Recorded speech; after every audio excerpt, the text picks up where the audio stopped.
Esto es Así lo vemos por AN Televisión. Acaba de culminar la comparecencia oral tanto de la República Cooperativa de Guyana como de la República Bolivariana de Venezuela ante la Corte Internacional de Justicia en La Haya.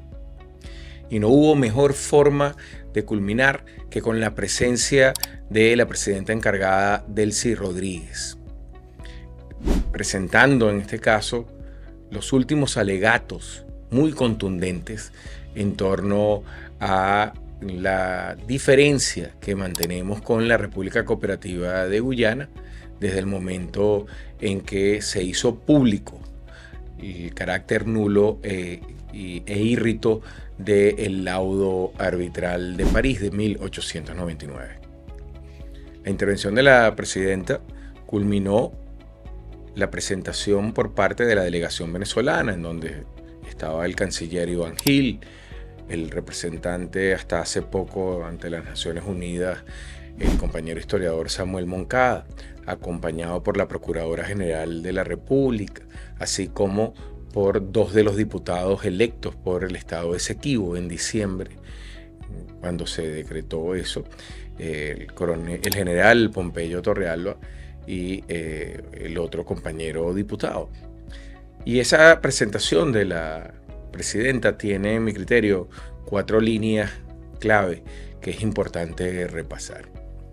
El primer elemento clave es que la República Cooperativa de Guyana, así como Inglaterra, no tienen ningún documento probatorio de los derechos sobre este territorio de la Guayana de Esequiba de antes de 1814.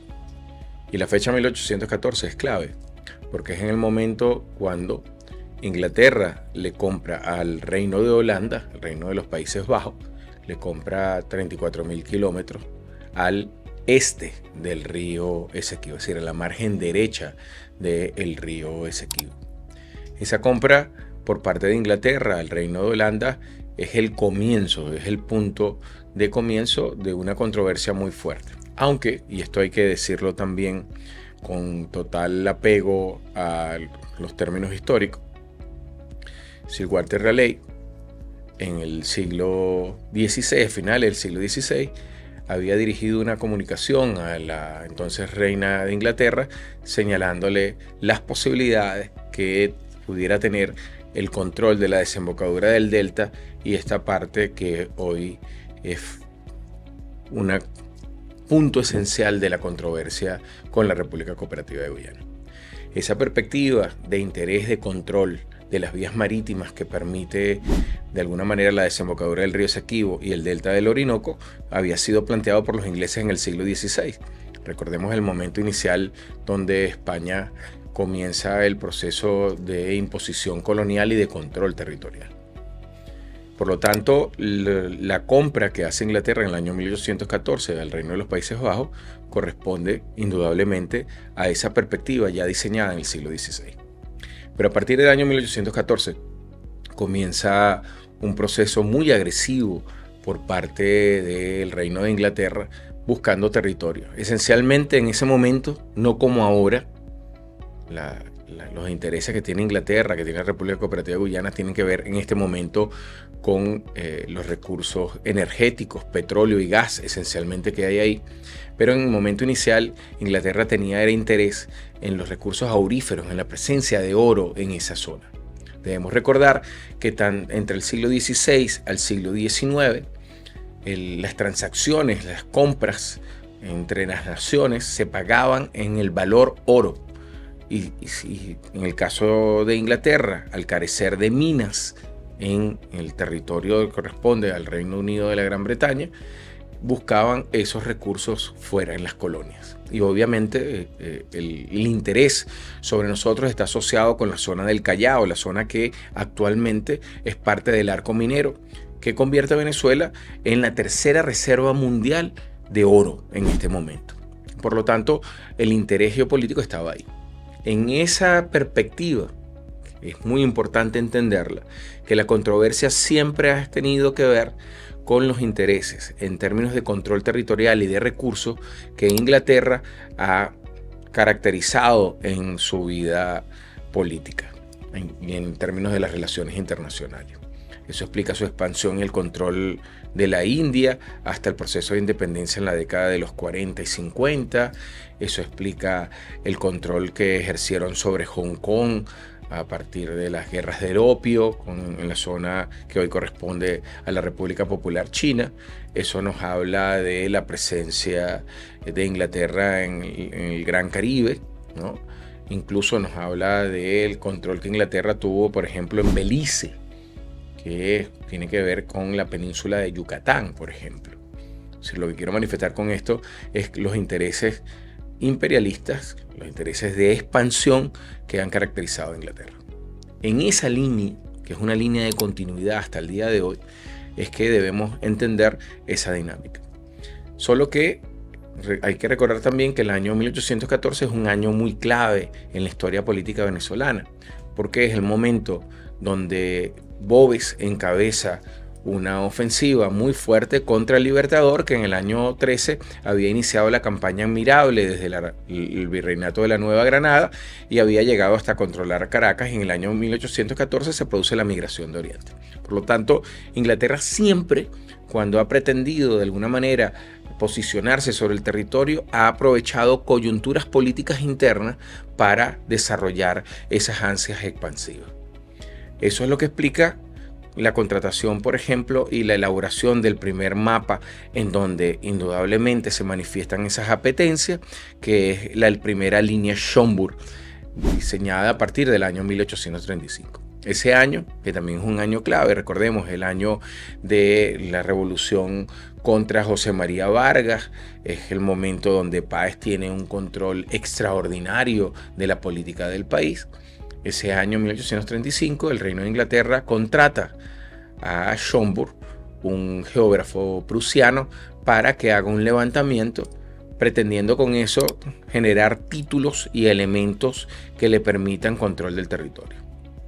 En un primer momento, el primer mapa Schomburg que se desarrolla agarra de la margen de derecha que le correspondía del río Esequibo, pasa a la margen izquierda, y ese mapa penetra en unos 4.000 kilómetros cuadrados, 4.500 kilómetros cuadrados aproximadamente en territorio venezolano. Y ahí comienza a ascender la escala. Y esto lo señalo porque uno de los elementos más firmes en las presentaciones orales por parte de Iván Gil, de la Procuradora General, los abogados asesores, ¿no? El propio Samuel Moncada y finalmente la presidenta encargada, Delcy Rodríguez, que debemos recordar que cuando fue canciller dirigió este equipo en sus intervenciones ante la Haya, han venido recalcándolo. Gracias además, y esto hay que resaltarlo, a la extraordinaria labor que el general Pompeyo Torrealba realiza desde hace más de 40 años investigando sobre este tema, hoy diputado de la Asamblea Nacional. Entonces, la primera línea discursiva de la presidenta encargada Delcy Rodríguez ha hecho mucho hincapié en esta perspectiva histórica, porque hay una realidad contundente. Inglaterra, la República Cooperativa de Guyana, no tiene ningún documento, ningún elemento oficial para demostrar sus derechos de soberanía en ese territorio antes de 1814. En contraparte, la hoy República Bolivariana de Venezuela tiene documentos que datan desde el Tratado de Tordesillas en 1497, pasando, por supuesto, por la conformación de la Capitanía General de Venezuela en 1777, el reconocimiento, los acuerdos entre el Reino de Inglaterra y España en torno al ejercicio de jurisdicción y, por supuesto, después el propio reconocimiento cuando se consolida la independencia de Venezuela ya después de la tercera década del siglo XIX, que España también lo reconoce. Por lo tanto, nosotros tenemos un conjunto de elementos muy importantes. Hay una segunda línea de la intervención de la presidenta Delcy Rodríguez que tiene aún más peso, y vaya que el primer punto tiene peso, el tema histórico. Este segundo punto que tiene peso tiene que ver con la naturaleza del proceso incoado por parte de la República Cooperativa de Guyana ante la Corte Internacional de Justicia. Toda la dinámica toda la dinámica, lo subrayo, obedece a dos líneas esenciales. La primera, el hecho que las reservas de energía del G7, de los países miembros del G7, eso es Estados Unidos, Alemania, Francia, Italia, Canadá, Japón, Inglaterra, están indudablemente decreciendo. Estados Unidos, que junto con Canadá, en el caso de Canadá tiene más reservas, unos 120.000 millones de barriles de petróleo de reserva. En el caso de Estados Unidos tiene reservas operativas para 10 años. Francia está prácticamente en cero, Alemania está en cero, Japón está en cero, Italia no tiene capacidades. Canadá es únicamente de los países miembros del G7 que tiene capacidad. Esto ha generado una alerta porque produce un problema en términos de seguridad energética.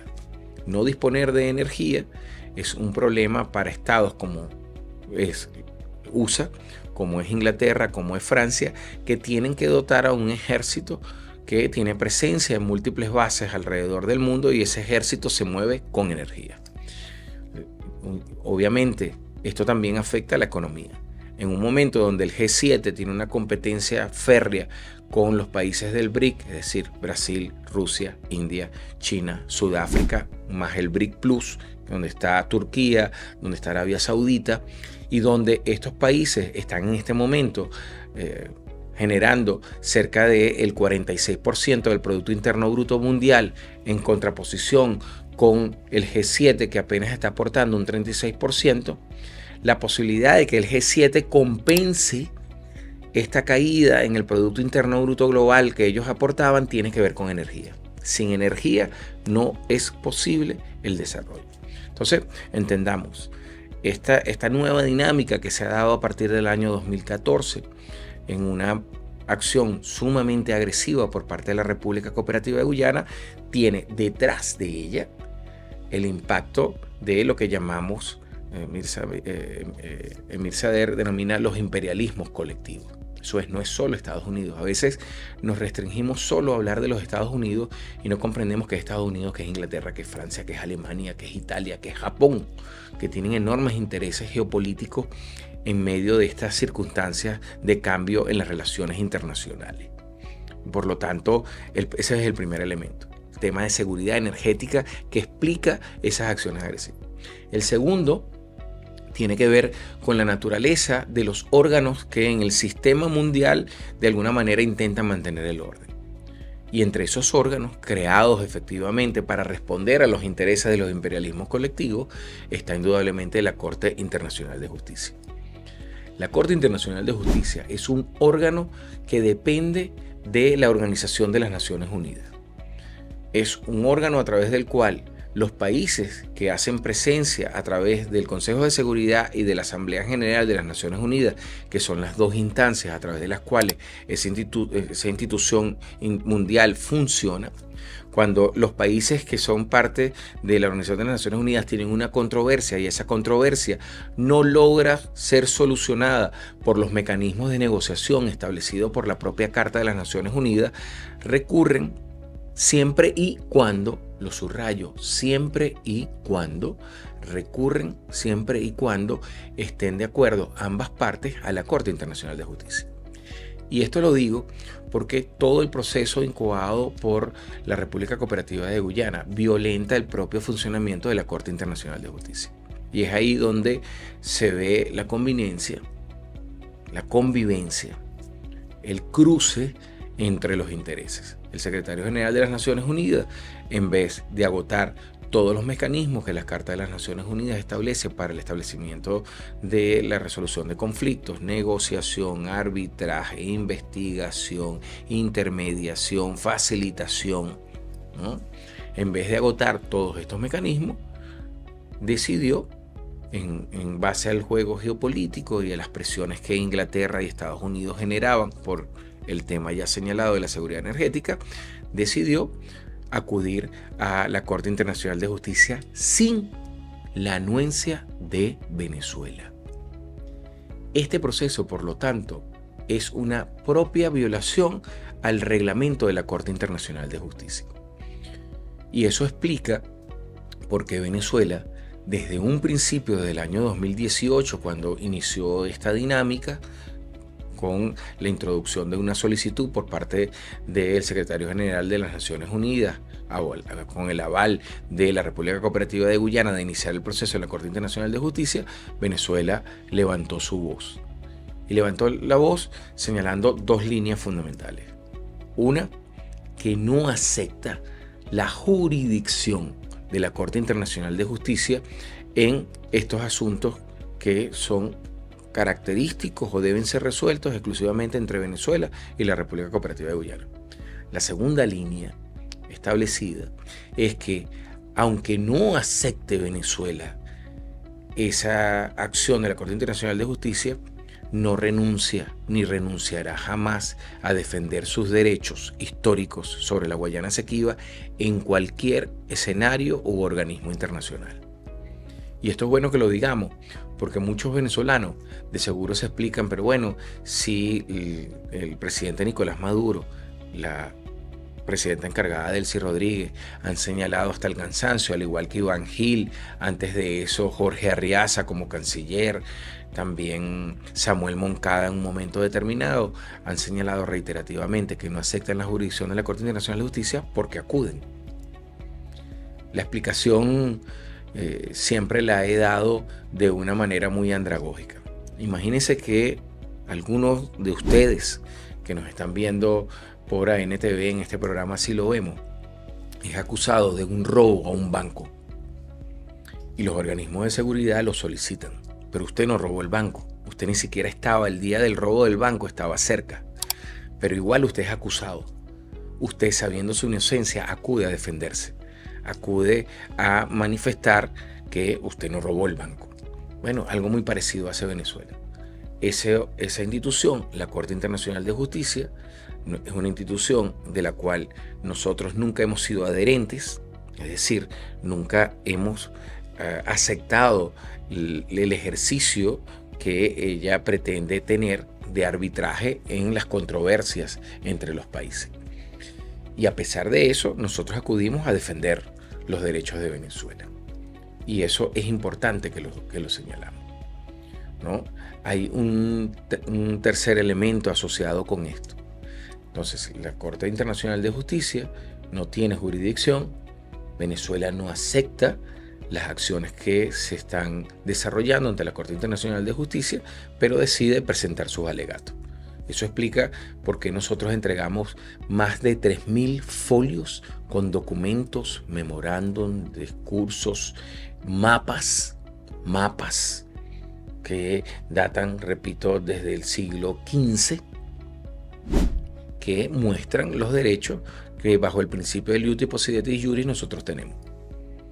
En contraparte, la República Cooperativa de Guyana ha centrado todos sus alegatos esenciales en el tema del laudo de París de 1899, absolutamente nulo e irrito.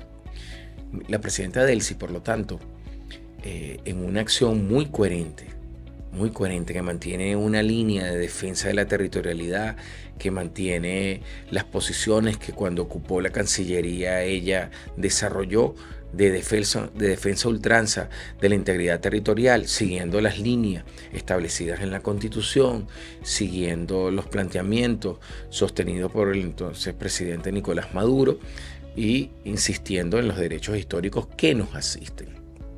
Su concurrencia, además, en la Corte Internacional de Justicia de La Haya es una muestra muy importante, muy interesante, si la vemos en términos de los elementos de guerra de quinta generación bajo la cual se encuentra en este momento bombardeado Venezuela. Porque las matrices que desde el Departamento de Estado y los organismos de inteligencia de Estados Unidos se quiere plantar es que la presidenta Delcy Rodríguez obedece ciegamente los dictados de Estados Unidos. Y entonces ahí es interesante contrastar las recientes publicaciones del presidente de los Estados Unidos, Donald Trump, donde muestra un mapa de Venezuela sin la Guayana Esequiba y señala alegremente que está pensando en hacer a Venezuela del estado número 51. Esto en términos jurídicos es absolutamente improbable. Primero, porque hay un escudo, y lo ha señalado contundentemente la presidenta Delcy Rodríguez, que insistiendo, tal como lo hizo en algún momento el presidente Nicolás Maduro y tal como lo hizo Chávez, en una relación bilateral de respeto dentro de las diferencias, la política exterior de Estados Unidos compete esencialmente a sus intereses, la política exterior de Venezuela compete exclusivamente a los intereses de Venezuela. Y eso marca una diferencia importante que además tiene una larga historia. Yo debo recordarles a ustedes la controversia entre el Libertador y el encargado de negocios Irving en el año 1819, que generó un conjunto de cartas entre el Libertador e Irving, donde el Libertador termina diciendo: pueblos libres vencen imperios poderosos. De tal forma que esa controversia entre Venezuela y Estados Unidos está ahí, es parte de nuestra historia. Pero Estados Unidos está en el mismo continente, en este continente, y forma parte de la comunidad mundial, de la cual también Venezuela forma parte. Y esto significa que, como nosotros siempre lo hemos insistido desde que Bolívar consolidó el proceso de independencia, que nosotros estamos dispuestos a tener relaciones diplomáticas con cualquier país del mundo sobre un principio: no injerencia y respeto a la soberanía. Y sobre eso es que nosotros insistimos. Por lo tanto, ante las publicaciones del presidente Donald Trump sugiriendo que Venezuela va a formar parte de la estructura política administrativa de los Estados Unidos, la presencia de la presidenta Delcy Rodríguez en La Haya es una muestra y una ratificación de nuestra defensa a ultranza de la soberanía y de los principios que de alguna manera nos han alimentado desde el siglo XIX, cuando se dio la guerra de independencia. Pero además, en segundo término, que la presidenta Delcy Rodríguez viajara a La Haya es una muestra, obviamente, de la efectividad de los procesos de regularización diplomática que se han adelantado entre Venezuela y Estados Unidos a partir del 3 de enero. Porque yo debo recordarles a ustedes que sobre la presidenta Delcy Rodríguez pesaba de alguna manera unas órdenes de restricción por parte del Departamento de Estado norteamericano. Y la presencia en La Haya no solo una ratificación de nuestros derechos históricos, sino que es una ratificación del principio de independencia que caracteriza a Venezuela. Hay una tercera línea que yo creo importante explicar y que forma sustancialmente el discurso de la presidenta. Dejó muy claro no solo que la Corte Internacional de Justicia no tiene jurisdicción, sino que cualquier veredicto que genere la Corte Internacional de Justicia, sea que valide la tesis de la República Cooperativa de Guyana de que el laudo de París, de 1899 es válido, a pesar de la firma del Acuerdo de Ginebra de 1966, donde Inglaterra, el primer presidente de la Guayana, Ezequiel Forger Gurgen, y Venezuela señalan que ese laudo es nulo e írrito. A pesar de eso, ¿no? Si la Corte Internacional de Justicia decide tomar la posición que plantea, repito, la República Cooperativa de Guyana de revalidar ese laudo, o en su defecto que los alegatos que ha presentado Venezuela, que son tan contundentes en términos de los derechos históricos, en términos de el carácter nulo del laudo de París de 1899, en torno a que el mecanismo de resolución de la controversia es ajustarse a lo establecido en el Acuerdo de Ginebra, y por lo tanto la Corte Internacional de Justicia dice sí, Venezuela tiene razón, la presidenta fue muy contundente. No importa que la Corte Internacional de Justicia nos dé la razón, no vamos a aceptar el veredicto. Y esa posición de la Corte de la presidenta Delcy Rodríguez, que representa a todos los venezolanos en concordancia con un mandato que fue establecido en el referéndum consultivo del año 2023, donde uno de los puntos era no reconocer la jurisdicción de la Corte Internacional de Justicia en la resolución de este conflicto, no es un acto de malcriadez de la presidenta encargada, no es un acto de tosudez por parte de todos los venezolanos. Es sencillamente un ejercicio de firmeza en torno a la defensa de la integridad de Venezuela. Y por eso es que no importa cuál sea el veredicto de la Corte Internacional de Justicia, nos perjudique o nos favorezca, no lo vamos a aceptar. Y no lo puede aceptar ni Delcy Rodríguez, ni ninguna de las instancias de representación del sistema político venezolano, porque sería contravenir la consulta mayoritariamente aprobada en el año 2023. Esa consulta del año 2023 estableció parte de las líneas de acción que nosotros hemos tenido. El desconocimiento de la ratificación del desconocimiento del laudo de París, el desconocimiento de la jurisdicción de la Corte Internacional de Justicia, el derecho de ratificar el Acuerdo de Ginebra como la vía de negociación, la insistencia en la creación del Estado Guayana Esequiba y, por supuesto, los mecanismos de ratificación de nuestros derechos históricos. Y esto, por lo tanto, es un mandato imperativo, lo que llamamos en ciencia política, es decir, es un mandato de estricto cumplimiento. No se trata de un acto de malcriadez, insisto, de tosudez o de prepotencia por parte de la presidenta encargada y de los encargados de la política exterior de Venezuela. Se trata de la ratificación de nuestros derechos históricos. Y esa es una tercera línea muy importante. Por supuesto, de esa tercera línea deriva una cuarta acción discursiva, que la decisión que tome la Corte Internacional de Justicia, sea a favor de Guayana o sea a favor de Venezuela, es una amenaza a las formas de relacionamiento y de pertinencia de los tratados internacionales. ¿Por qué este punto fue tan enfático la presidenta encargada Delcy Rodríguez?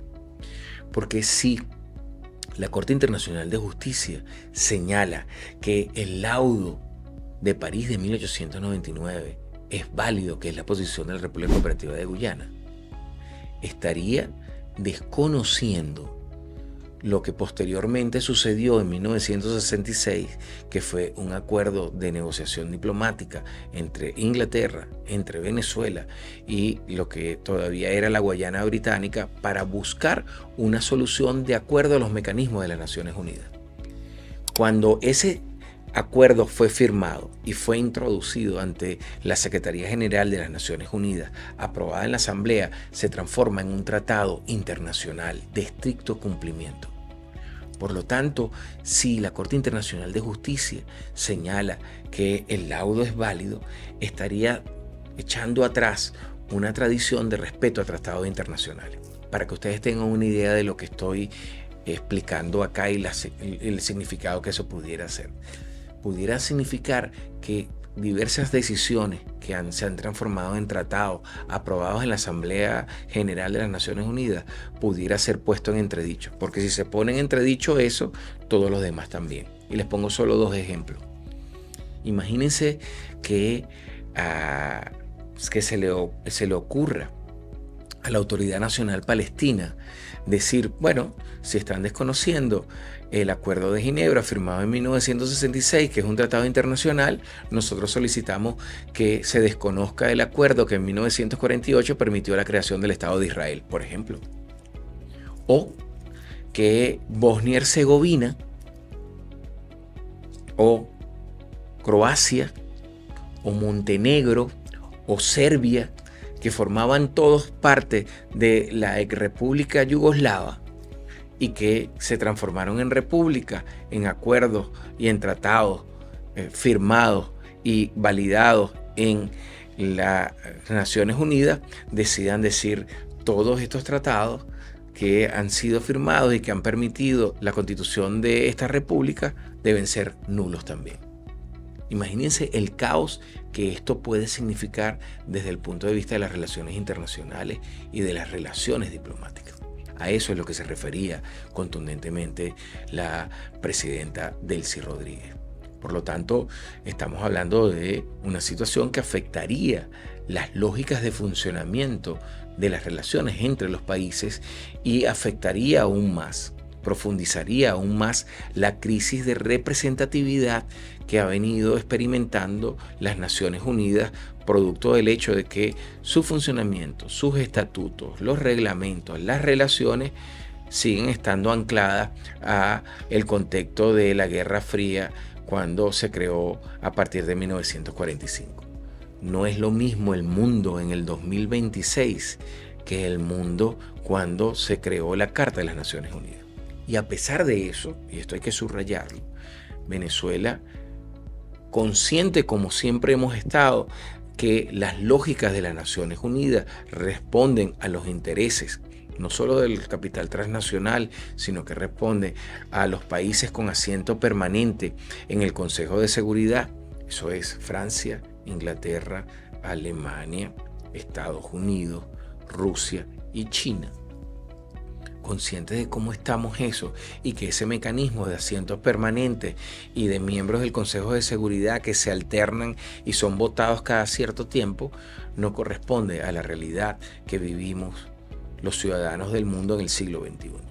Consciente como Venezuela está de eso, sin embargo, nosotros hemos insistido y somos parte importante en el grupo de defensa de la Carta de las Naciones Unidas, porque estamos conscientes, porque está en nuestro ADN, que la mejor forma de solucionar las controversias es mediante la diplomacia, lo que nosotros llamamos la diplomacia bolivariana de paz.